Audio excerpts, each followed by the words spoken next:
purchased your Cengage accounts. Is there anybody who has not purchased their Cengage accounts yet or signed up for the free access? Let me know, specifically from SP3 sections. If you don't have the book, you will need to let me know. I haven't gotten the book because my school hasn't given me an access code, so I'm still Right, working on Anthony. that. That's what they were asking me to let them know. So none of you guys have. Anthony has not received. What about Matthew? I don't have mine either. I don't have mine either, sir. What's your name, buddy? I heard Matthew and Anthony. Who else? Xavier. Xavier, you too. And Yes. Alina Chavez. What's your name? What Chavez? You said? Yes, Alina Chavez. Alina also. Alina. None of you guys have. Is there anybody who has received the book that you know of? Oh, I don't have it either, sir. What's your name? Dana Lopez. DANN. Yes, Dana, you are also from the SP3 section, right? Yeah. Yeah. So I none of don't you. have it either. Stephanie, you too. Okay. All right. So none of you have apparently has received the book. So I'm going to talk to you folks over there. I'm going to see what they can do or what they should be doing at this point. It's too late right now for me to call, but I will probably send them an email shortly and I will let them know. All right. So at least we know we're on the same page. But having said that, what you can do is we can access the online material easily for 14-day free trial or probably 7 or 14-day free trial. Abe, do you know how long did they allow you to access the free trial? Did anybody check on the free trial? Yes or no? Because once you come, 7 days. yeah, once you come to this board and you click on the Cengage Online IELTS V2, it should allow you to access the material at least for a certain number of days, 1 week or 2 weeks, so that you can basically at least access the material and you won't have any delayed start. So for now, let's look at this one. Once you come to this page, because I have access to it leads me directly over here. If not, it'll lead you to a page where you can either purchase or you can place in an access code, or you can sign up for free trial. So those are 3 options that will be available. Either you sign up for the free trial, or you place in an access code, which a high school student would have from their high school would have given them, or you need to make a purchase for $120. Now, I've placed also a link in the previous, I placed a link over here. You can purchase that over from here as well. I think this is a video. Yes, this is the help video, but you can also purchase the material over here when you go to Cengage for $120. All right. So those are the things that I needed to talk about. Beyond that, I want to start the course today. It is important that we begin this class up at this point. So once you have access to this, if you are sitting on a computer, please open your computers and check. This is critical. If you're sitting on a computer, open to this and either sign up for a free trial or something to that effect. Okay, let's see. I just received, is there a certain access code that we need? Because I saw 2 online and I put the first one.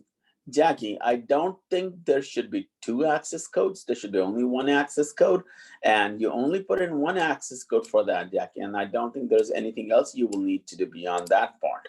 Okay, so you go to study tools over here, and all of you will have the same kind of an outline wherever I go. You can click on ebook. Once you click on the ebook, well, it did that to me for whatever reason up here. Why is that doing that? Don't do it, man. I had that problem in the previous section too, right? Let me see. Do you guys remember me leading you over here last time and we had the same issue? Do you remember or no? Yes. We had the same problem? Yeah, it was happening to me when I was trying to access the book as well. Oh, come on, man. Why is that doing it?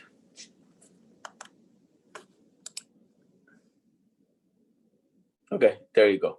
It's working now. So I don't know why they have that here. Okay, for whatever reason, it is working at this point. So the first thing that we're going to cover today is the chapter 1. Now, to chapter 1, this is the reading part of it. But having said that, you go back to the unit 1 section that is present in this on the course content page of your Blackboard. When you go back to the Blackboard, you click on the unit 1 section and you will see the PowerPoint slides have been placed. I also want to place in some other slides along with these. So there are 2 different slides that there are. There are the manufacturer slides, the publisher slide, and also there was our own local slides, or you can say our home slides were there. We had made our own slides by Mr. Alvarez had made these slides. Let me see if I can find them quickly for us. This is, Sir, I'm not seeing any PowerPoint. wait, I'm trying to open it up. So you're going to be seeing first this screen you see. I'm trying to upload that PowerPoint, and I will do that in a minute. I can't find Chem 14. There it is, courses. I hope it is in here. This Chem 1411 PowerPoints. I'm going to post this. This is chapter 1 PowerPoints. I'm going to post that. And also, I will, come on. Why did it not take it? Okay, there you go. It took that. I'm also going to post to chapter 2. So 2 slides I'm going to post for each section. Now this is, I'm posting this on VO2, but also I'm going to post it quickly on V up here as well. Let's go with, this is SP3 section. And I'm going to post it quickly on here as well. So when you go to the unit 1 area, so what I want you to do is I want you to access both the slides. Few things that you will need is certainly a calculator. How many of you have a calculator at this point before I begin the class? Or don't have? How many of you don't have a calculator? I do not. Okay, then that's a problem. We will need a calculator up here. If you do not have a calculator, you need the cheapest calculator that is present. That's probably like a $15 calculator you can purchase.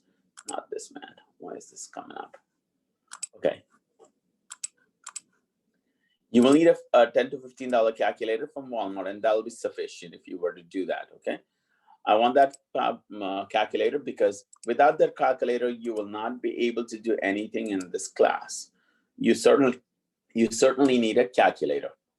Now, these are the publisher slide, but at the same time, the slides that you just posted, when you go over here and you click on the Chemical Foundations 2, this is the slides that I'm going to be personally using to explain everything in the class for now.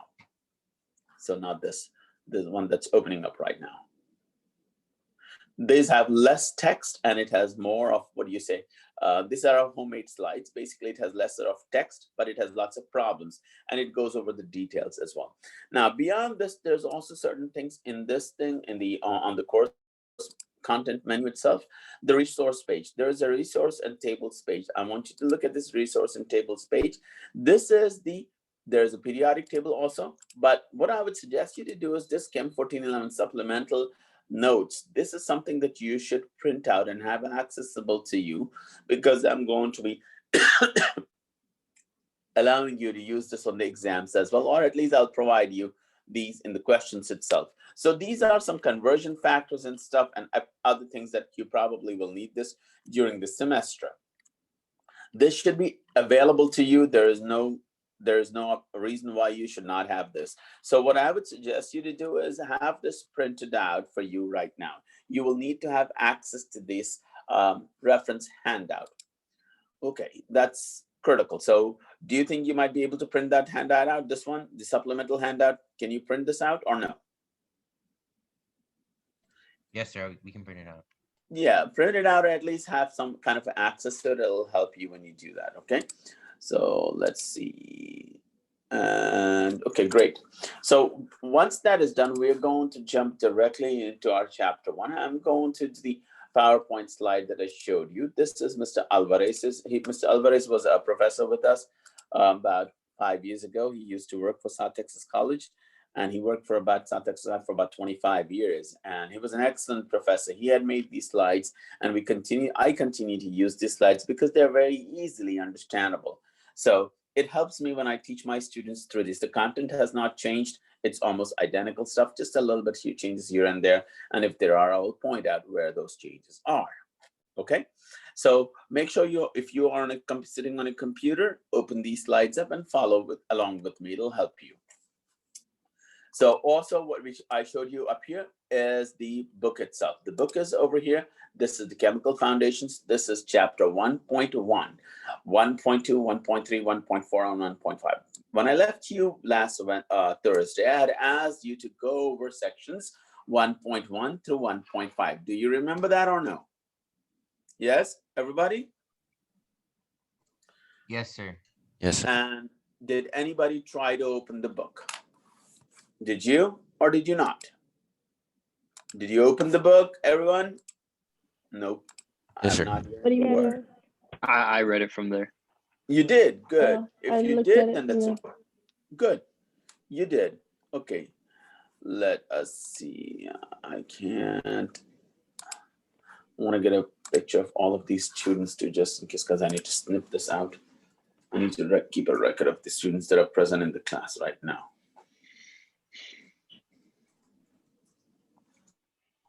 Just give me 1 second to snip this because I see a bunch of students.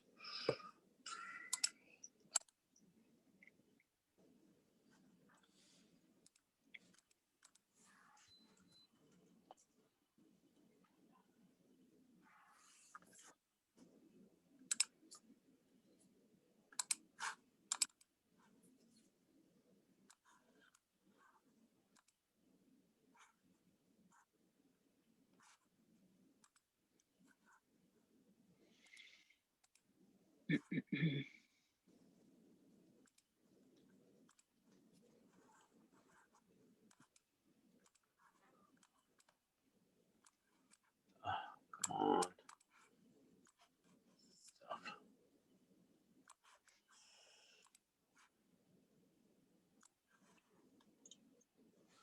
So these are the people that are present in the class right now, and I'm going to have them, and let's check back over there. Okay, that's good. So I want to start the course with introducing to you some of the basic things. I had asked you to go over the scientific model and the scientific models and everything. I'm going to start with units of measurement, then I'll talk about the uncertainty in measurement, the precision and accuracy. So I'm starting with this 1.3, 1.4, and 1.5 today. I intend to complete up to 1.5 today. If I can, maybe do a little bit of 1.7 if possible as well, and maybe also a little bit of 1.6. So if you have concerns and questions, you should ask me. Otherwise, I think I'll continue from there. All right, where is my PowerPoint? I'm going to start my PowerPoint. I'm going to have to let go from here.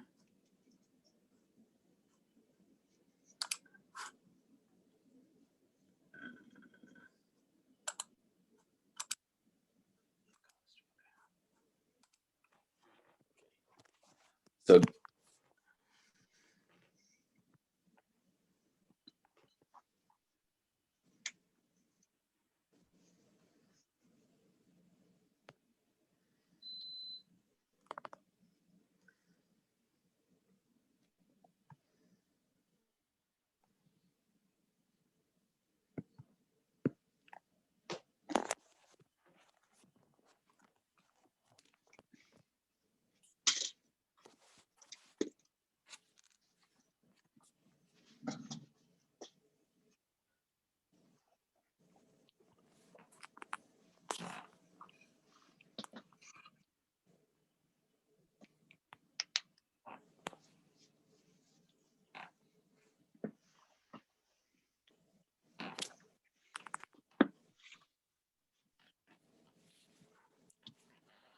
right, in this course, we'll start with this chapter right now.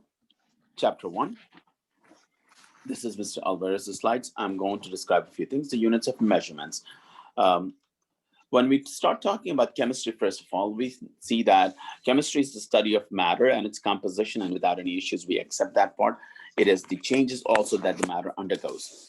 And when we talk about chemistry, specifically, we're dealing with matter. Matter is anything that occupies space and it has mass. And the amount of space occupied by the material is called as the volume. These are basic definitions that you should know at this point. You know what mass is and what volume is, and the units that are associated with measuring any of these things. We use meters, different things to measure mass is meters, pounds, inch, centimeters, or anything.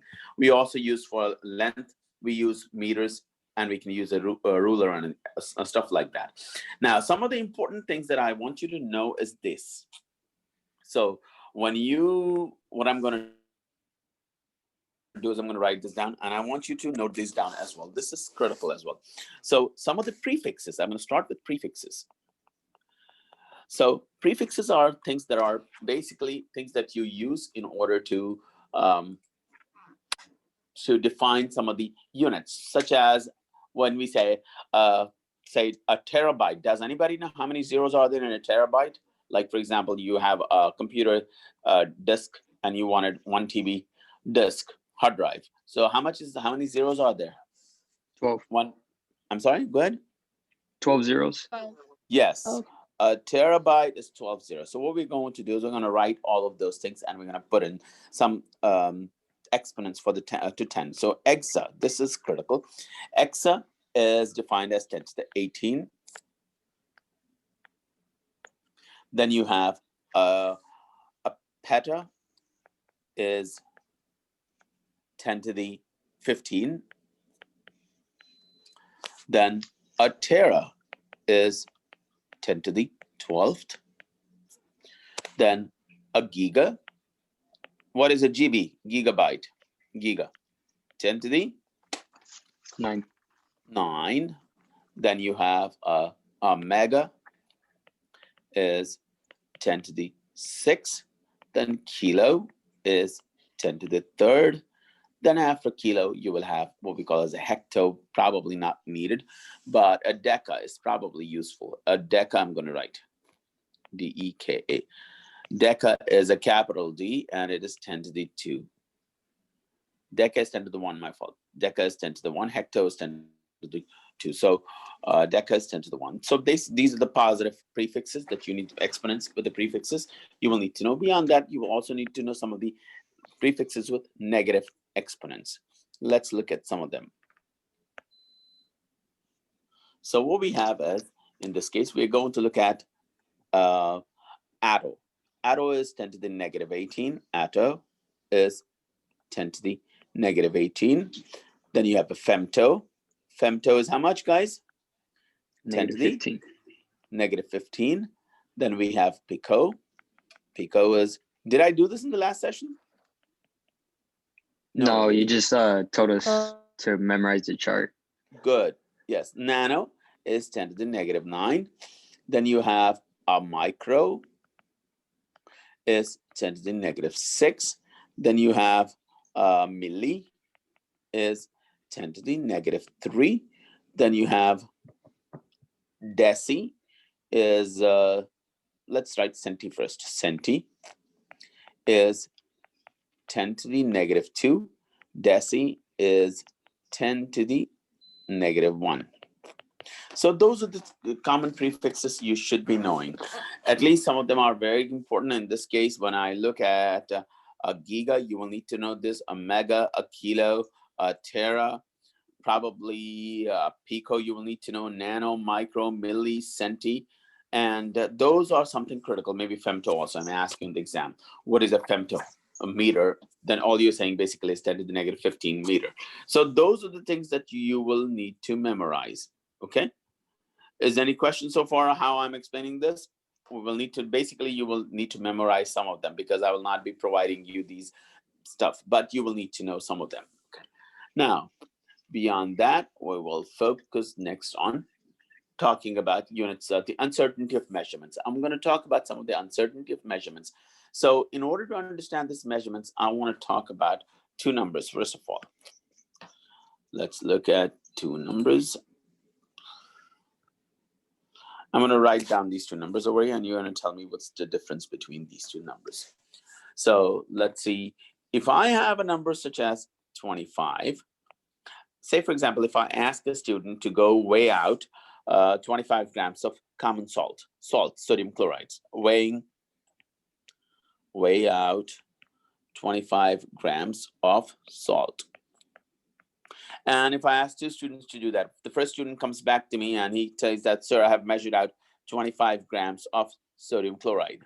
That is common salt. And the second student comes out and he says that, sir, I have measured out 25.00 grams of sodium chloride.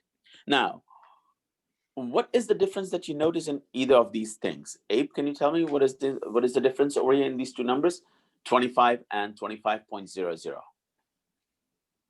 Decimal point. Okay.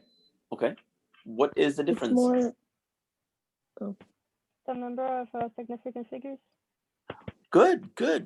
There are significant figures that are more in 25.00, whereas I think it's Precision. it's the accuracy of the measurement of, let's say, a beaker and a graduate cylinder. That's what I read on the notes. Right. I'm glad you did. So Yeah. let me explain it in a little better manner so that you actually can take this home. So whenever you perform any measurements, listen to this, Xavier, everybody, Matthew, listen to me carefully. Whenever you perform a measurement, such as weighing out anything, or you're kind of measuring using a ruler or anything, whatever you're technically doing, when you do that, the greater the number of digits you report, the better it is for what we call as precision, not necessarily accuracy. It's precision, and I'll discuss that what that means. But before I talk about precision and accuracy, I want to say something. Whenever you perform a measurement, there's always some amount of uncertainty about that measurement. All measurements are associated with some amount of uncertainty. Certainty, with certainty. Now, uncertainty of measurements.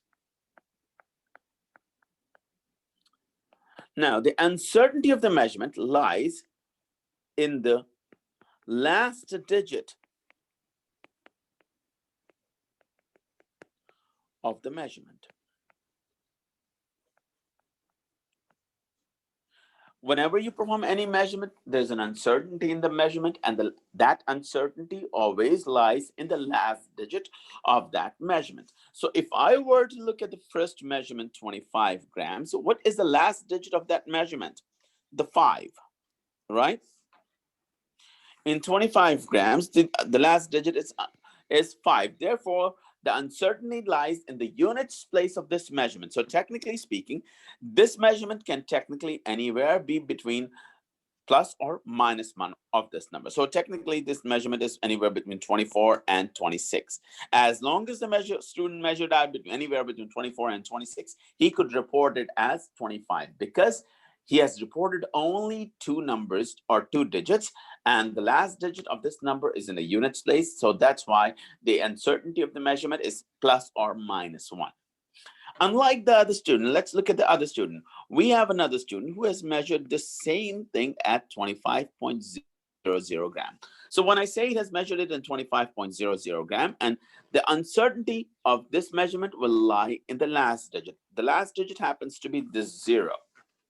If this is the 0 that is actually 2 decimal places beyond the point over there, we basically say that this measurement lies anywhere between plus or minus 0.01. So look at the location. This 1 is in the same spot as this 0 compared to where relative to the point.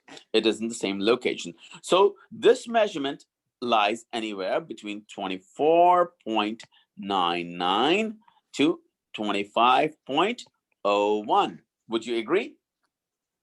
Yes. So which number is more closer to what I asked them to? The right-hand side number, 25.00, gives me a higher precision. Now, what do I mean by precision? It is more easy for me to repeat this value instead of repeating the 25, this number. It is harder for me to repeat this measurement, but it is easier for me to repeat this measurement again because the window has narrowed down and I can easily figure out where I need to stop. If I were to stop it between, even if I don't get perfectly the same as a student, but I still be in a more repeatable or in a closer number, the measurement would be still closer to that of the student's measurement. Therefore, this number is called as precise. Now, in order to explain what this precise is, I want to give you another example. So let's talk about this one.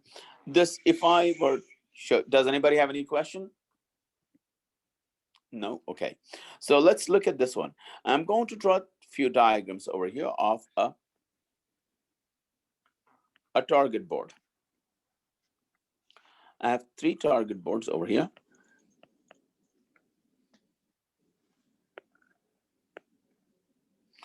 I don't know, I'm just going to probably do that, and I'm going to do this. And I'm going to shoot arrows at it, and I'll tell you what the thing is. So if I have 3 boards like this, dart boards, and I throw darts on these boards, and the first student actually shoots darts, and the first one shoots here. All of them are, each student is allowed to shoot darts on these boards, and if these end up in this manner. So 1, 2, 3, 4, 5 darts they shot, and they were all over, random all around. another student came in and they were shooting these arrows. So they got this in this manner, and all 5 of them were out of the board and then on one side accumulated. Whereas the last student was really good, and he got all 5 of them in the spot. So when we look at these dartboard pictorial representations, what you notice is the first one is all over. Is it accurate? Accurate is when you hit the target. When you hit the target, or the closeness to the accepted value is called accurate. Let me write that word, accurate. The word accurate means the closeness to the true value or the target. That's accurate. Now, precise is another word that we use. Precise actually means reproducible. Is it reproducible? Now let's look at these 2 words, take these 2 words and understand them and apply that information to these dartboards. When you look at the first pictorial representation, is it accurate? No. No. It is not accurate. Is it precise? Is the student being able to reproduce the same shot? No. So the first board is neither precise nor accurate. Not precise. It's neither precise nor accurate. Not accurate. Now, that's the first one we got. What about the second pictorial representation? Is this accurate? Is it hitting the target? No, this is not accurate. Is it precise? Yes. Is it? Say yes or no. Yes. Yes. It is precise because the student is able to repeat the same error over and over again. So this is precise but not accurate. So this is what we understand. And the last measurement, let's look at this. Is the student precise and accurate in this case? Yes. The student is accurate and also precise. So precision is associated with what we call as a repeatability, and the accuracy is hitting the target. So these pictorial representations can help you understand the idea or the concept of accuracy and precision. Is there any questions so far? No, sir. All right, good. So what we are going to do is we're going to hit upon, because I discussed the measurements, the uncertainty of measurement, we talked about it. We talked about precision and accuracy. And now let us talk about another thing, important thing. We're going to discuss directly about significant figures. So in order to go on talking about significant figures, I'm going to jump on the PowerPoints and go from there. So let's look at this. So when we discuss the measurements, we measure things such as length. We use feet, meters, and different kinds of centimeters and other things as well we use. Now, for example, if I give you a conversion, how many feet are there to a meter? All you would need to do is just look up this measurement. So I'm not going to make you memorize these conversion factors. I will provide you these conversion factors on the exam. All I'm asking you to do is, just for now, at this point, right in front of you, take a picture of this slide if you can. If you have a picture, take a picture of the slide or have these recorded right now. So we're going to solve some problems on how to do these questions, okay? Take a picture. Is everybody ready taking a picture, right, of this slide? Yes, sir. Good. So we know that the foot has 12 inches, a yard is 3 feet, a mile has 50 to 80 feet, an inch is 2.54 centimeters, a meter is 10 decimeters, a meter is also 100 centimeter, a meter is also 1,000 millimeters, whereas a meter is 1,000 meters is 1 kilometer. So basically these are conversion factors. Also other kinds of conversions that we probably could use later down, as a pound is 16 ounce, a foot is 12 inches, and an hour is 16 minutes. These are called conversion factors. They relate, these numbers establish numerical relationships between two measurements of different systems, or maybe of two different units. basically they establish relationships over there. So let's jump on the first problem up here. So let's look at this problem. The question is, how do you convert? What did I do? Sorry. Let's look at this problem number 1. We are asked to convert 7.82 feet to inches. Do you know how to convert this, guys? There's an easy way. If you didn't know it yet, please follow me. If you don't understand, ask me how to do this. I'll be more than happy to do this for you. I'll repeat it again if you want me to. So the idea is simple. Throughout this course, we're going to learn a technique called as dimensional analysis.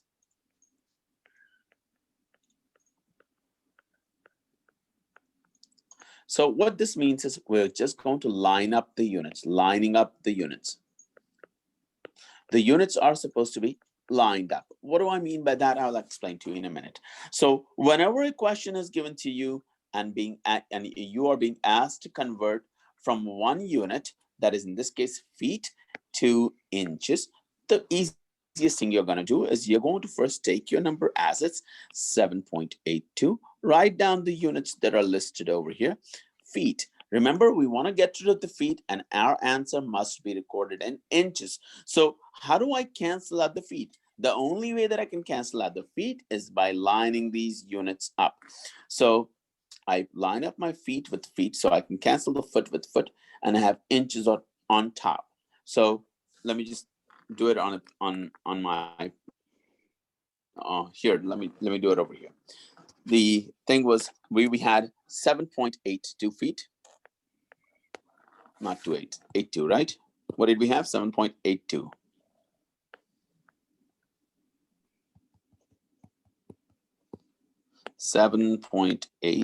feet, and we were going to convert them to inches. So in order to go from inch to feet, what we first know is the fact that there are 1 foot has how many inches? 12 inches. This is something that we know. So now we want to get rid of the feet from there and report the answer in inches. And in order to do that, we're going to first line up our units. We'll take our number 7.82 feet. Then we'll draw a T like this, cross like this, and then we'll line up our units. We want to cancel the feet with feet so that we can get rid of the feet completely. So feet and feet are going to inches on top. So we will what we know is there are 12 inches to a foot. Once you have lined up the units, you're going to cancel out the feet with feet and you're left out with just the inches. You'll take your calculator now. All of you guys should use a calculator at this point. Now we're going to plug in, let's start with the parentheses. We'll write down 7.82 multiplied by 12. What do you end up getting, guys? Somebody help me out. What is the answer here? 7.82 times 12 is how much? 93.84. 93.84 inches. Now, right, that is the answer in inches. Now, I have one problem over here. The issue is what we call as the significant figures. Let's understand this idea also of significant figures. We have done this calculation good, but there are some issues with significant figures, and I'll discuss this in a little bit. For now, I'll just report it as 93.84. I'll come back and fix it in a little bit. So let's go back, and when you do this thing, let's discard all of it from here. Now, we got this answer. The answer was that one, but I want to jump directly to significant figure rules. Whenever you perform measurements, there are certain things called as significant figures. Significant figures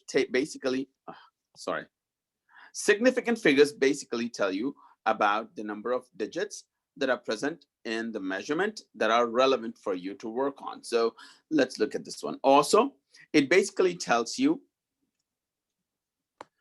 the digits that were obtained from a machine. Say, for example, if you were to have weighed a substance on a balance pan and the scale read 25.0537, maybe like so many digits, and all of those digits are called as significant figures. All the digits that are obtained from a machine are called as significant figures. Eduardo, are you with me, buddy? Are you here? Eduardo? Nope. Jennifer, are you able to hear me? Yes. Okay, good. I don't know where Eduardo left me. Okay. Let's look at the rules. Whenever you record these numbers from the machine, like for example, the 7 or 6 digits that we said, they're called the significant figures. And all these numbers are important and we need to basically record them as is. So let's see. The first rule is whenever a machine gives you numbers, if there are non-zero digits, they're all called as significant figures. All the non-zero digits are significant, okay? That is rule number 1. There are 4 rules for the significant figures. The first rule is non-zero digits are significant. The second rule is captive zeros. Whenever you have zeros that are present between 2 digits, such as 1 or 1, it is called as significant. The zero in this case is called as a captive zero, and that zero happens to be a significant zero.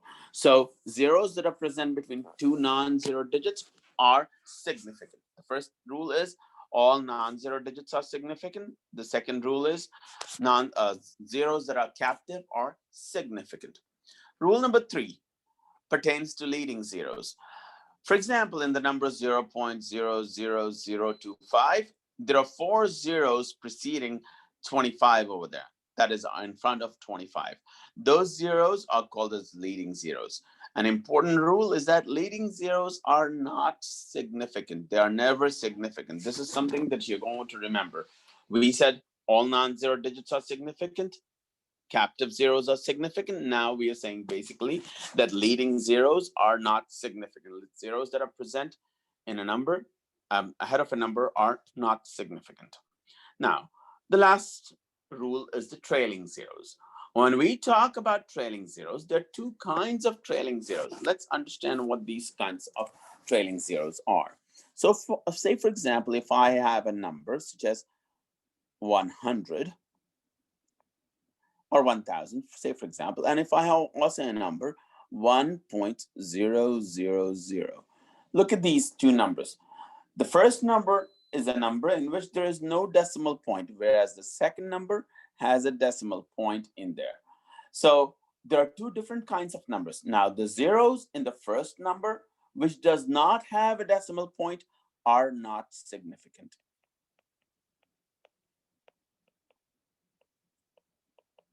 So how many significant figures are there in that number, 1000? 1. Just 1, because those zeros are not significant. Good. Now let's look at the next one. The number 1.000 has a decimal point, and what that effectively means is whenever you come across a number which has a decimal point with trailing zeros at the end, those zeros are significant. Trailing zeros in that number are significant. Therefore, this number has how many significant figures, guys? 4. 4. 4 significant figures. You see that part? The bottom number has 4 significant figures, whereas the top number, because it doesn't have a decimal point, those zeros become not significant, and therefore they don't count towards the significant figures. And the first number has only 1 sig figure. The second one has 4 significant figures. So those are the rules of significant figures. Is there any question so far? Does anybody have a question? Yes, sir. Now, let's look at something else called as exact numbers. I'm going to go directly over here and discuss exact numbers.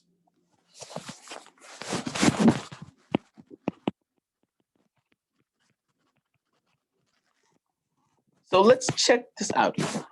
Now, let me see who's over here. I have a bunch of people over here. Let's say Taryn. Taryn, are you here, buddy? Taryn Soseda, are you here? Yes, sir, I'm here. Good.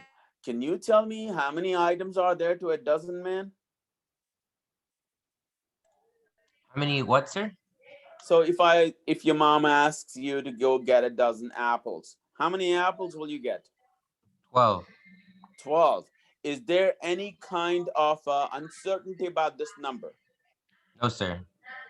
So can that 12 be, so since your mom asked you to get 12 and your sir said that all measurements have an uncertainty and there's always an uncertainty in the last digit of this measurement, and you said 12 has, the last digit of 12 is 2, and the does it mean that actually the number can lie anywhere between 11 and 13? Is that right or no?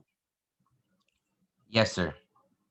The unfortunate story is numbers such as the numbers that are obtained by counting, because when you get to a dozen apples, you have to count the apples. Is that true or not? You have to That count is them. true. You would have to count them. You can't count them 11 because that won't be a dozen, and you cannot, they won't let you take 13 because that won't be a dozen either. So you are stuck with the number 12. So numbers that are obtained by counting are called exact numbers. Numbers obtained by counting are called exact numbers. And unfortunately or fortunately, there is no uncertainty about this number. There is absolutely no uncertainty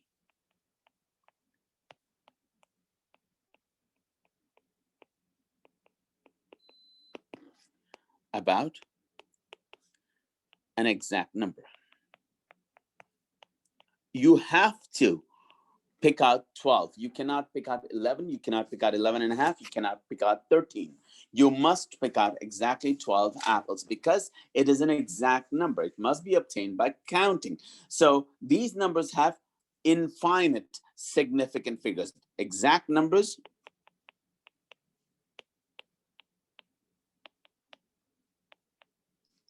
have infinite significant figures. I'm going to write SF, significant figures. So when I give you a dozen is equals to 12. And I say this, a dozen is equals to 12. And ask you how many sig figures are there in this number? Can you tell me? How many sig figures in that 12?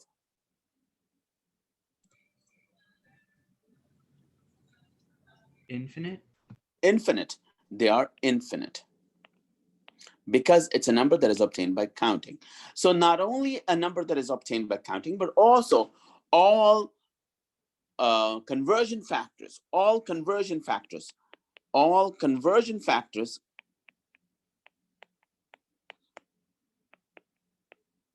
have infinite.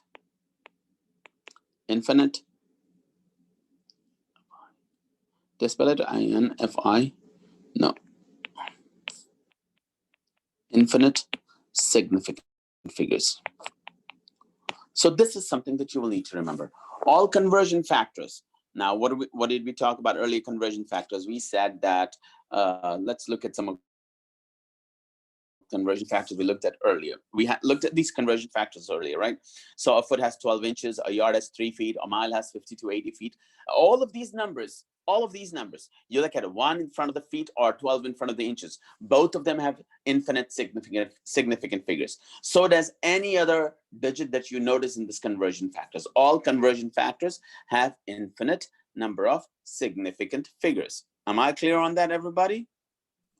Yes, sir. Good. We are going to jump into something else. Let's see. We discuss significant figures now. What else do I need to talk about, man? Let's see. I'm not going to talk about that. I'm not going to talk about it. We're done at this point. Let's discuss rules of rounding off, and then we can start some problems. Now, once you get certain numbers, you have to manipulate them. Maybe I should do one problem, but let's do some problems over here. Let's look at this example up here. I want you to figure out how many significant figures are present in these numbers. Now, first of all, let's ask Diana Rosales, can you tell me how many significant figures are there in this number? Diana, are you there? Nope. Dana Lopez, can you tell me how many, Dana, can you tell me how many stick figures are there? Dana, are you there?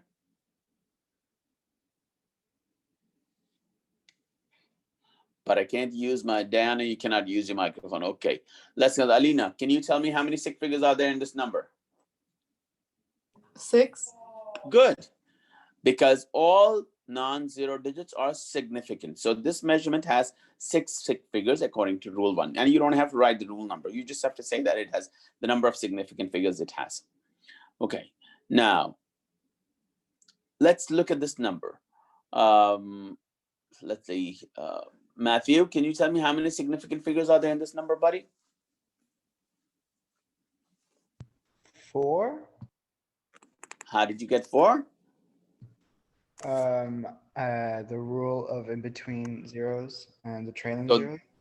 Okay, good job. The captive 0 is significant, so 9 is significant. The first 0 is a captive 0, that is significant. 3 is significant, 8 is significant. And this 0 is not significant because it's a trailing 0 in a number without the decimal point. Therefore, as he said, there are 4 significant figures. That is correct. According to rule 1, that is non-zero digits are significant. That gives you 9, 3, and 8. And rule 2 says captive zeros are significant. That's the second 0 becomes significant. And 4a, that basically says the trailing 0 in a number that does not have a decimal point is not significant. Therefore, this number only has 4 significant figures. Now let's look at this number and let's ask Jasmine, can you tell me how many stick figures are there, buddy, in here? Ma'am, can you tell me?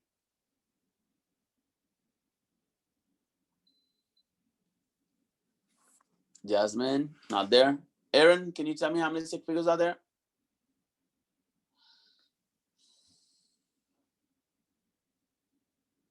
Nope. Abe, can you tell me? Is it 4? This one also has 4 significant figures. That's correct, because the first 2 zeros are leading zeros, and leading zeros don't count. And the other 0 between 8 and 5 is a captive 0. Therefore, you would have 4 significant figures. Good job. Now, let's look at this number. Let's ask Emily. Emily, can you tell me, Cardenas, how many significant figures in this number? 3. Are you sure? What about the zeros? Oh yeah, 3, 5. Why is that? Why do the zeros count? Because of the rules. And so what is the rule? Go ahead, tell me, Emily. What kind of zeros are those, Emily?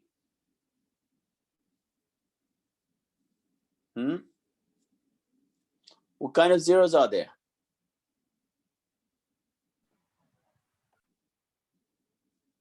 Go ahead, Xavier. Leading. Can you tell me? They are? What kind of zeros, Xavier? Leading. Trailing zeros with a decimal Trailing point. zeros. These are trailing zeros, Xavier, not leading. They are at the end. So those are trailing zeros in a number that has a decimal point. Therefore, those zeros count. Whenever you have a decimal point and you have zeros that are trailing zeros, those zeros count towards significant figures. Therefore, this number has 5. This number has 5 significant figures, and it is given by the rule 1, that is all non-zero digits are significant, and the 4b, that is the number, that is the zeros in a trailing zeros in a number that have a decimal point are significant. Therefore, these zeros count. Now let's look at the last one. Go ahead, Xavier. Can you tell me how many how many significant figures are there in this number? 5. Xavier, can you repeat that? 5. They're not 5, man, because these are trailing zeros in a number that does not have a decimal point, Xavier. Only when there's a decimal point, then the ending zeros count. If you don't have a decimal dot in the number, then those zeros don't count. So now how many are there now? Significant figures. 3. Just 3 significant figures. Good. So this number has only 3 significant figures because it has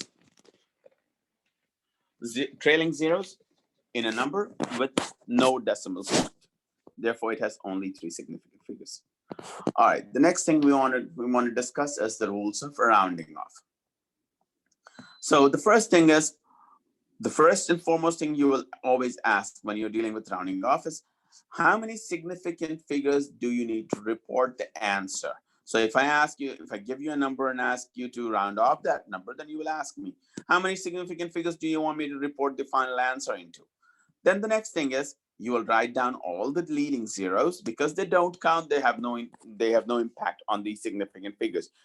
Or you will write down all the leading zeros, and then if there are then you will write down the number of significant figures that I asked you to. The first, underline the first 3 significant figures or the 2 significant figures, whichever I ask you to. Then you highlight the number immediately next to it. So let's look at an example and do this.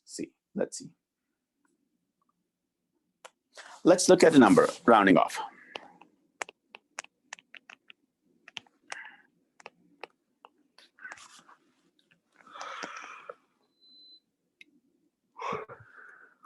Let me give you a number, 537414. I have this number 537414, and I want you to, let me write this as 536 and take this is a 3. Okay, so what we have is I want you to take this number and round it off to 3 significant figures, round off to 3 significant figures, and to 2 significant figures. I want 2 answers. One where you round up that 537614 to 3 figures, and also to 2 significant figures. So in order to do that, what we do is we will first take that number and then start performing the operation of rounding off. Let's start with that number 537614. First, what you are required to do is, first of all, if there are any leading zeros, you will write them down. In this case, there are no leading zeros, so we don't have to worry about them. Now, we are going to work on the first 3 figures. So we are going to look at the first 3 digits in this number. Does that make sense?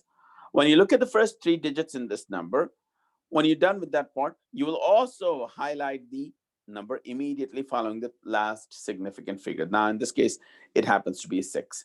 Now, if that number, that is the number that is in the 4th spot, is 5 or greater than 5, then you will increase the 3rd significant figure by 1 unit. So finally, you will write this down as 538, and all other digits after that are to be converted to zeros. Does this make sense? So basically, I'm saying this is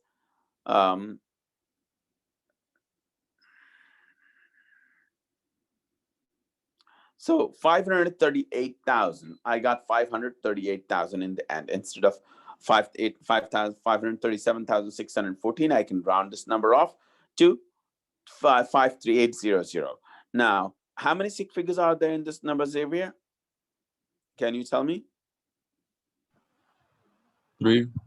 Just 3 significant figures, because it has no point, and therefore it has on the trailing zeros don't count. So this has 3 significant figures. We were looking for an answer for 3 significant figures.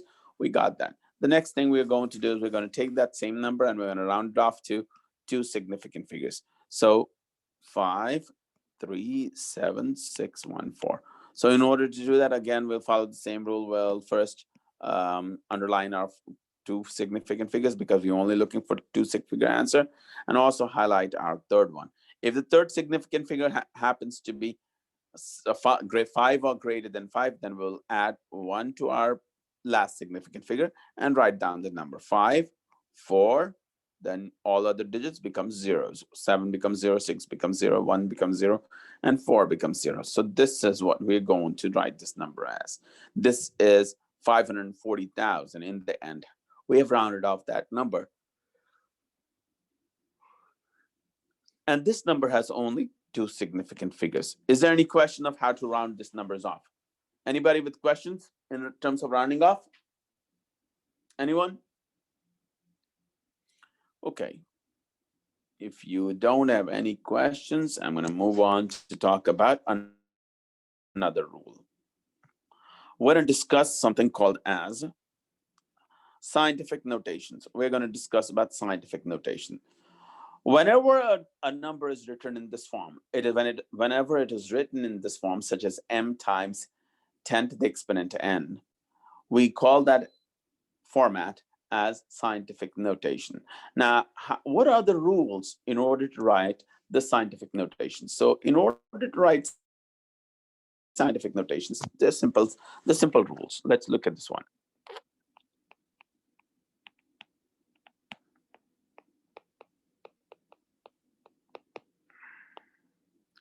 Rules for writing scientific notations. Say, for example, if I have this number 500314, I have this number and I want you to write this number in 3 significant figures in scientific notation. So the rule is very simple. I'm asking you to write the 3 significant number and give me the answer in 3 significant figures in scientific notation. The first rule is this one. What we know is whenever you look at any number, if there is no point present in the number, if there is no decimal point present in the number, we automatically know that there's a decimal point always present at the end of the number. Would you agree or not? This is by default, we understand that. Is that right, guys? Yes. Yes, sir. Good. Now, since I want you to report the answer in only 3 significant figures in scientific notations,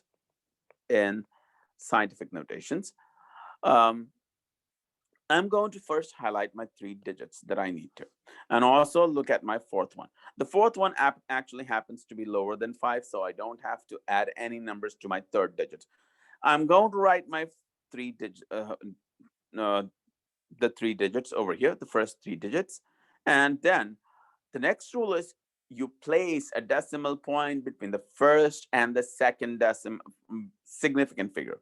So place a decimal point between the first and the second significant figure. Then count the number of then you need to multiply this number with a 10. Then multiply the same number with a 10, and then count the number of locations you have actually moved this decimal point over here. Since you moved it in the first and second locations, you're going to see how many locations you have moved this decimal point. You've moved it 1 spot, 2, 3, 4, and 5. Would you agree? And then you place that as an exponent. The number of locations you had to move the spot is placed as an exponent over there. Am I clear on this part, guys?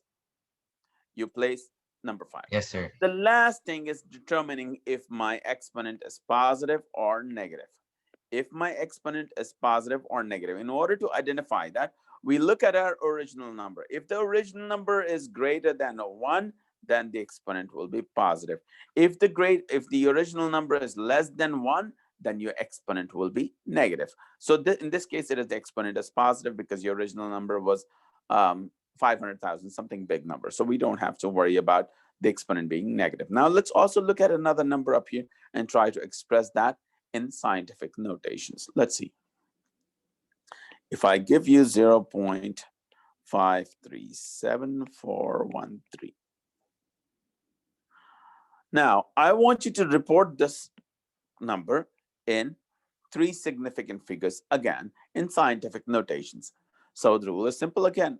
What we do is we will look at our first 3 significant figures, always ignore the leading zeros. We look at the first significant figure, second significant figure, and third significant figure. We also highlight the 4th one. 4th one happens to be below 5. We don't have to change the 3rd one. Then we will write down 537. Good. The next thing, you are going to place a decimal point between the first and the second significant figures. Now this becomes 5.37. Then you multiply the number with the 10, and then you find the exponent. Now you go to the original number and see how many locations you had to move the decimal point. How many locations did we move? Just 1, right? Therefore, you will place a 1 over there. Now you come back to the original number and look at this. Is this number originally bigger than 1 or smaller than 1? It happens Smaller to than be. 1. So your exponent will definitely be negative then. That's all you're going to do. When the number is less than 1, then it is a negative exponent.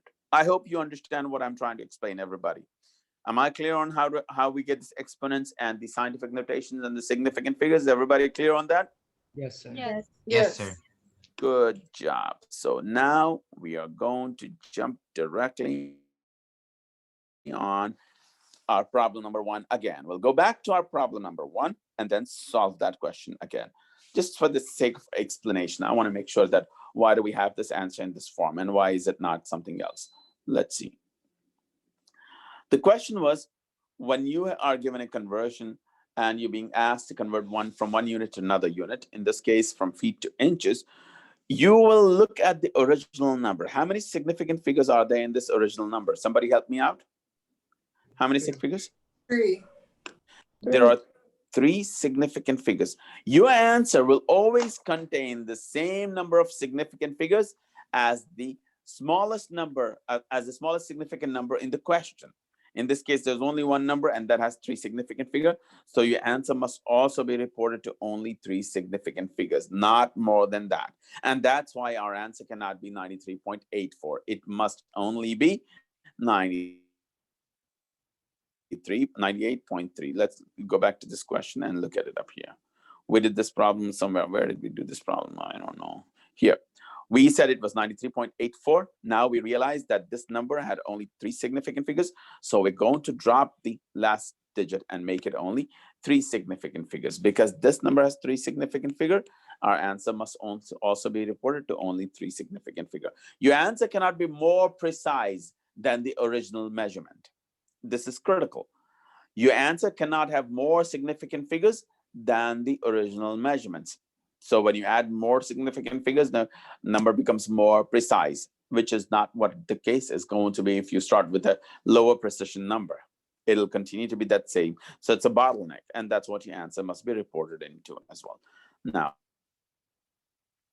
once you're done with this question, we go back to our question number 2. Let's look at this one. I'm going to copy this question and probably just use that as a reference point where I can do that in the problem.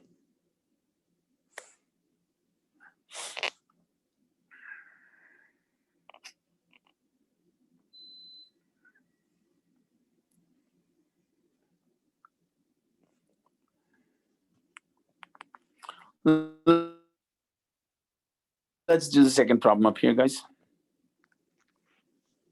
The problem is this one.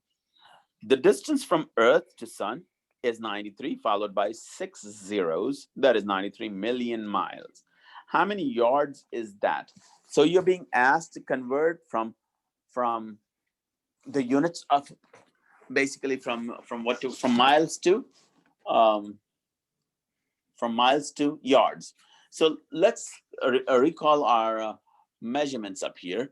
I'm going to probably flash that again one more time so you can look at these conversion factors. The conversion factors are a yard has 3 feet and a mile has 52 feet. And a mile has 52 feet. We want to go from, because the question was given in miles, and you're being asked to report the answer in yards. Right. So we will record these measurements right now. Let's write this down. A mile has 1 mile is equals to 5280 feet, and a yard has 3 feet. Then that's it, right? We only need we're going from miles to feet to yard. Would you agree? Because our question was given to us as 93 followed by 6 zeros, 93 million miles, and we're being asked to convert it to yards. So we'll have to go from miles to feet. We don't have a direct conversion going from miles to yards, so we'll have to go from miles to feet and feet to yard. In order to do that, let's do this problem up here. 93, start with what is given to us. 93 followed by 6 zeros, miles. Then we line up our units like we always do. We want to put a cross over here where we use this cross as just a kind of a location where we delete units, where we cancel units. So miles, we want to cancel out with miles, so we'll have that. Miles is going to feet, we said, so we'll put feet on top. Then we will again have our feet to be canceled out with feet over here. So when I cancel out feet with feet, so feet and feet can cancel out, and feet will go to yards. When you're done with this kind of a writing thing, we'll just plug in the numbers. 1 mile is 5280 feet. Then 1 yard is 3 feet. Done. When you have written all of these things, what you can do is you can cancel out the common terms. Miles cancel out miles, feet cancel out feet. Done with that part. Now you'll take your calculator and plug in these numbers. 93 followed by 6 zeros times 5280 times 1 divided by 3. Make sure you separate the top from the bottom by a set of parentheses. If you do not separate the numerator from the denominator by parentheses, you will get the wrong answer. Right now it'll be okay, but later down you will see how bad it gets. Now we have to write all the whole numbers. What whole numbers? Ugo, what is your question? I don't understand. What are you trying to ask? That was long ago, I don't know. Let's see. When you multiply this, can you tell me what is the answer? Somebody help me out. What is the answer? Tell me, guys, who has the answer? I got 16, 36, 8, and then followed by a lot of zeros. Now, how many significant figures do you need to report in this answer, in this question? Only 2. Only 2. So your answer should only have 1.6 times 10 to the what? 11. That will be yours. So that will be your correct answer. Your answer would be 1.6 times 10 to the 11 yards. Is that clear, everybody? Yes. All right. So this is the second question. Now we're going back to our slides and look at these things. And I think that's what they have. 1.6 times 10 to the 11 yards. Since I've posted these PowerPoints, you should go over these PowerPoints and prepare for the lectures every day before you come to the class. We also look at the next thing is, I'll probably discuss the next thing in the next session. For now, I want to switch gears and talk about what I'm expecting from you, your expectations. So I'm going to release myself over here and I will go pick up from another location. Hang on a minute. Okay, let's see. Okay, I hope I can share my screen over here. I am the host, right?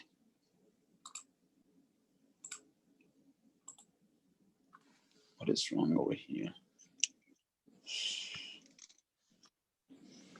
One second, guys.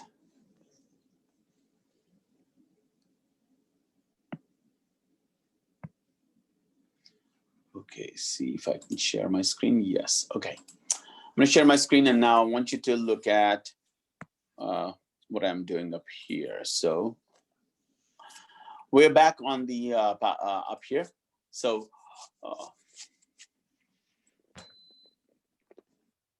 we're back over here. What are you trying to say, buddy? I can't hear you. Let's see. You said something over here.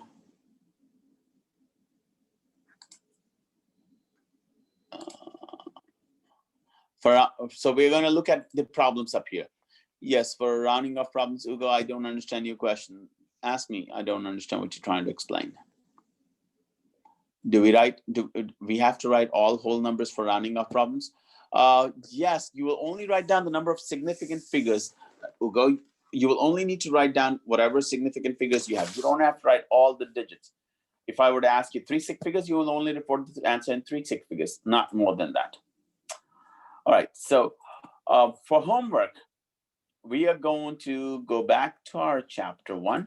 And when you click on that 4 lines over there, it leads you over here. Now you can zoom in to see what effectively I'm trying to show you. Now, for homework, you are going to get extra credit. All the problems that you solve in homework is extra credit. So where do you find these problems? The problems are over here. Let's look at this one. The review questions, the active learning questions, the exercise questions. I'm going to go directly to exercise questions and see what these, it starts from question number 31 up here. What I would suggest you to do is, I actually want you to go back to the questions and question number 1 from here. Start from active learning question number 1 up here. And all I want you to do is just do the odd number question number 1, 3, 5, 7. Just do odd number questions. If you were to answer odd number questions, write down the question number and write down the answer using a pencil or a pen on a piece of paper. Then when you're done with that part, you're going to submit me at the end of the chapter into a folder that has your assignments. So in this case, for unit 1, I'm going to also have a section over here, a folder that'll have assignment submissions. In this case, let's see, do I have homework assignment submissions? I have not posted a folder, but I'm going to create an assignment for you to submit extra credit. And I'll call that as extra credit. So assignment. extra credit, submit extra credit.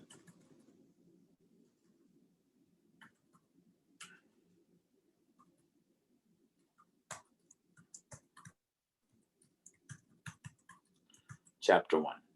So I'll give you 20 points for submitting me this, and the date for submission. Do you remember when is the first exam? Does anybody remember? I think it is February 18th. Is that right? Thursday, I think so.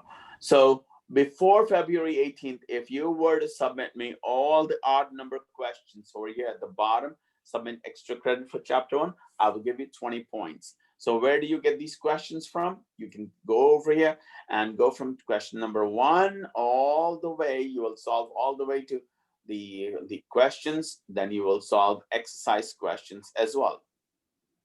Now, how many exercise questions are there? There are a lot of them, actually. If you were to scroll down all the way to the bottom of this page, there are 92 over here. Then you can add more.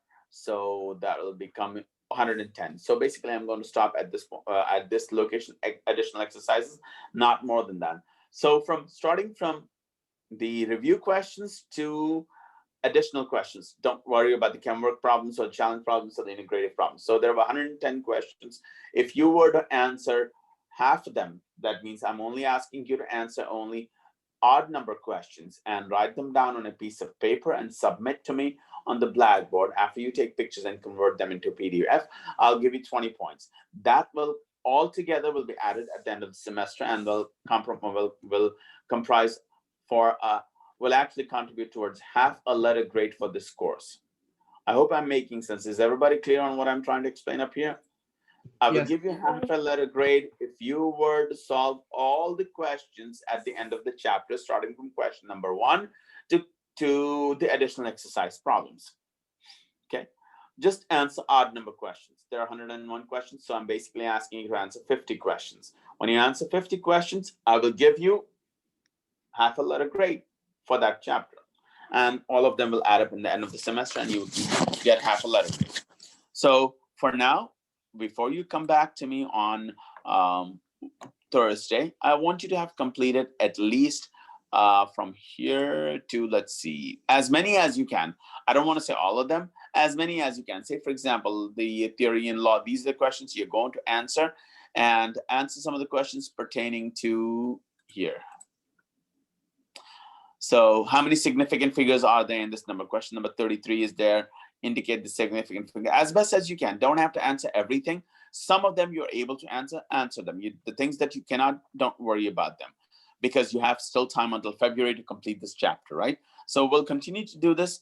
And if you have questions, you can send me on Pronto, and I will do my level best to help you out with that part. Is there any questions right now with you guys? Yes, Anyone? Okay. Do you want our work or just the? No, I want to see the work. I want actually work, not the answers. Answers is not what I'm interested in. I actually want to see how you come to that conclusion that you have that specific answer. You have to go through the process of coming to the answer. Even if you get the wrong answer, I'll give you full credit for that question, as long as you show me the work. Even if you get a wrong answer, I'll still give you the points for that. So long as you do the work, you will get the full credit for it. Okay? Am I making sense, everybody? How can I get to that? Yes. How can you get to what? To this location? Yeah. Okay, I got to show you that again. So how do you get here? The first thing is you will go back to the course content on your Blackboard page. Click on, say, for example, the OWL homework. You see that over here? If you are in SP3, I've called it OWL homeworks. And but if you are on the V2, I might have called it something else. Cengage, I might have called it. So just click on that. It's the same link. It'll lead you to the same location. So click on that link, and it'll open up this thing up here. I probably should call it Cengage Access. I shouldn't call it as OWL's homework. I'm just going to call it Cengage Access.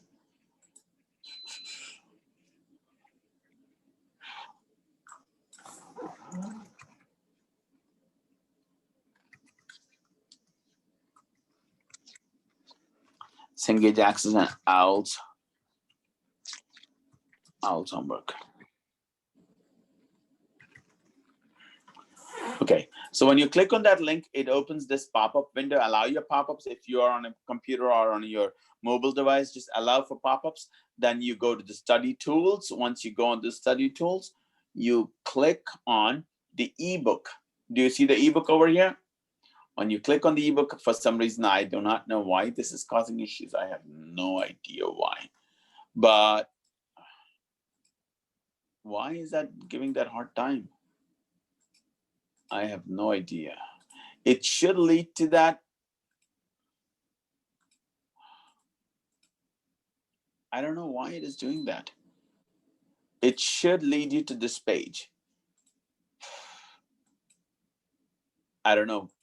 It is being doing this, so I have to report this to the representative. If there's some. Did you get it? Yes, I did.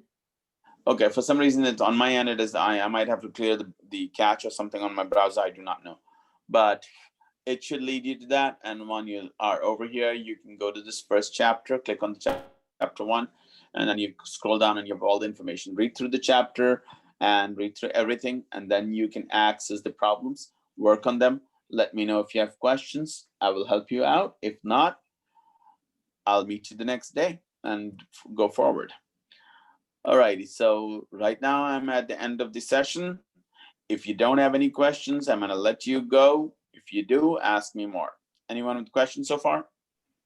Sir, under where it says assignments on the Cengage, which ones are we supposed to do like this week or upcoming? Because I don't really find the due dates. Right. So when you go to assignments, because my assignments are lined up with exams, so I'm going to change the dates up here. So for chapter 1, part 1, part 2, and chapter 2, all of the assignments are due until the day of the exam. So chapter 1, chapter 2, these exams that I'm clicking right now, I'm going to modify the dates for these.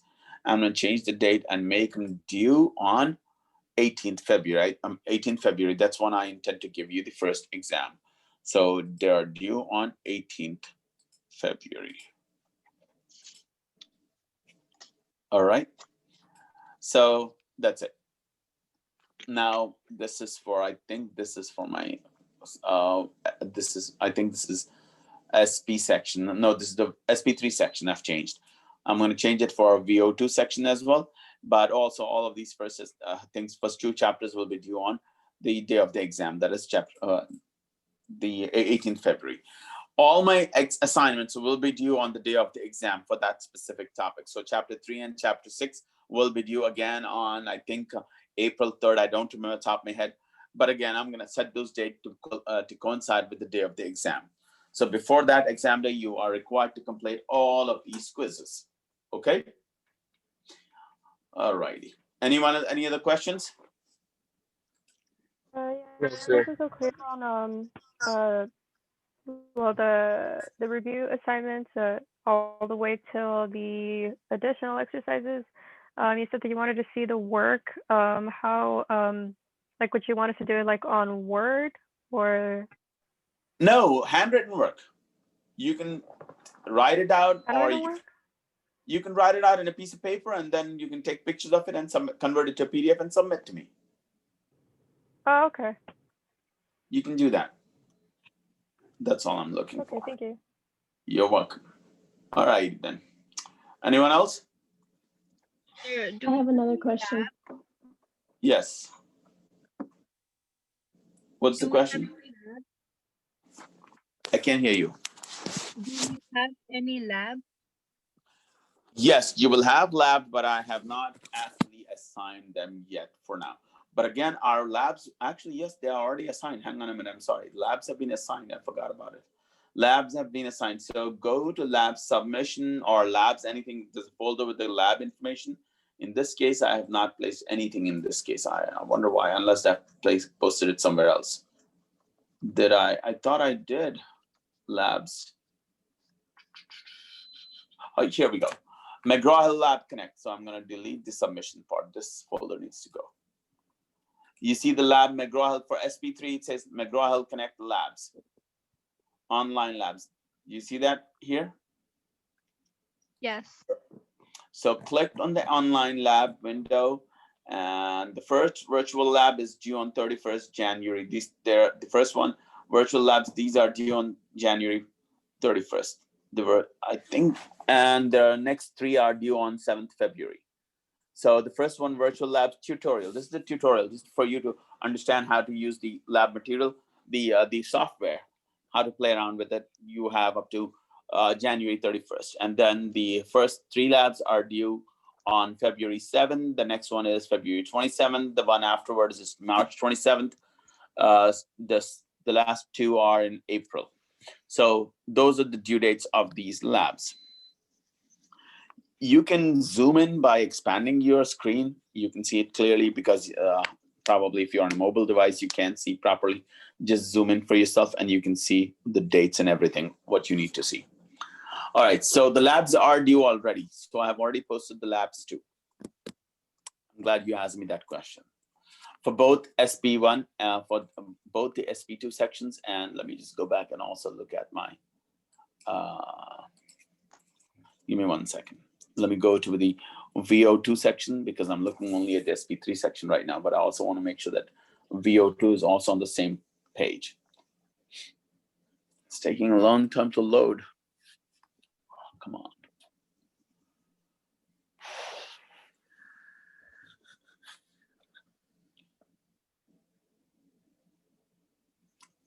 But it is, if you just check back on the VO2 students, just check on your Blackboard and let me know if you have any issues with that lab material.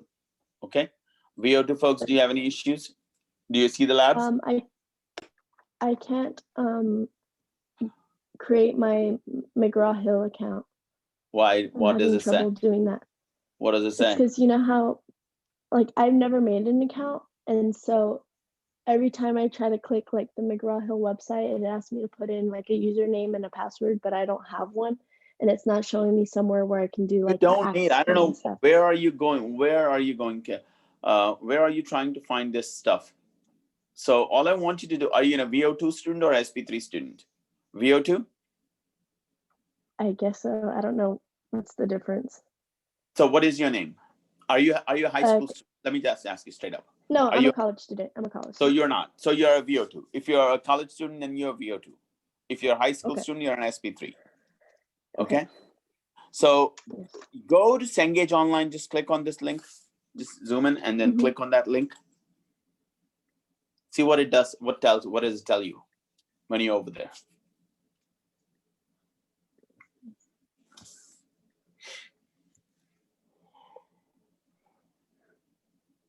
Tell me, what does it tell you? I'm sorry, yeah. Click on. Well, it's loading right now. There you go. That's all the assignments pop up and stuff. You're all set then. You're all good. No, but I'm talking about McGraw-Hill. Like, I can't make an account. You don't need to make a McGraw-Hill account. You don't. Oh, I don't? There is no reason. Okay. Why would you create a McGraw-Hill account? I thought you said we needed to make an account and you were going to give us an access code to do it for the labs. For the labs. Now, let's go and check on the labs itself. Yes, you will need to create an account over there. I think so. Let me see. For the McGraw-Hill, but that was Cengage I thought you would. Just click on the virtual labs. And did you read the instructions that I posted over here? The PDF? I did. And? I did, but it wasn't giving me an option to join. It is not giving you an option to understand what it wants you to do? I think you will need to create I want you to follow this. You will have to read through this in order to understand that there is a code over here, access code. Connect code is also given to you and everything is given to you up here. You see the connect code? Yes. Sir, the code that I used, it said I cannot use it because it already had been used. So it didn't let me put in the code. Right now I'm on the free trial. On the McGraw-Hill thing? Yeah, for the McGraw-Hill. Can you send me an email with that? Can you send me an email or a text message in Pronto because I can look into that and understand what's going on for better? Okay. You send me a text message with that part. Okay. Because I was just on the with them earlier today, and they had explained me everything. If this doesn't work out, then I have to figure out how to help you guys out. Okay. I thought it was easy to create an account, and that's why they had given me all of these instructions.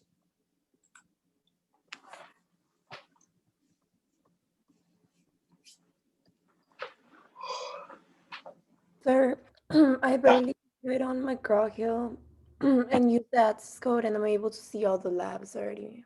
Perfect. You're all set. Then use that code and you're all good to go. All right. Okay, then. Very good. So your labs are good, your lectures are good, and your assignments are good, and extra credit is good. So we're all set for this course then. All right, folks, then. Anyone else have any other questions? Nope. All right. Enjoy your rest of the day. I'll meet you again on Thursday. Take care, folks. Meet you at 1 o'clock on Thursday. Do the practice problems, like I said, because it'll hurt you if you don't practice. Take care. Bye. Thank you, sir. Bye.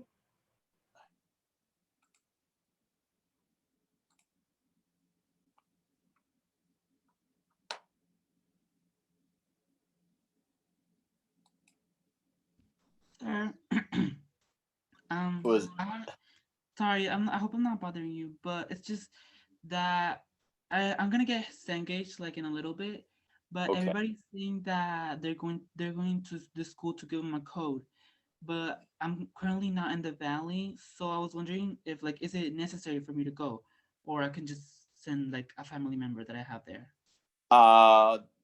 Which school do you go to? It's the Pecan campus. No. Who gives you the code at the Pecan campus? You're No, not a high school.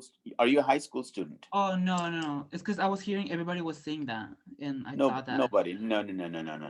You will have to make your own purchase for that Cengage course. You will Oh, have okay. to purchase the code. But the high school students, the high school provides them the code. Oh, okay. Sorry for the. If you're not a high school student, you will have to make a purchase for yourself. Okay. And for the Cengage, I just need to go to assignments and then to study tools, the ebook, and the exercises are there, right? Yes, sir. Yes, sir. Exactly. Okay. And for this week, it was just the lab for the practice one, right? Yes, sir. That's it. Oh, okay. That was all. All righty. Enjoy your day. Take care. You too. Bye.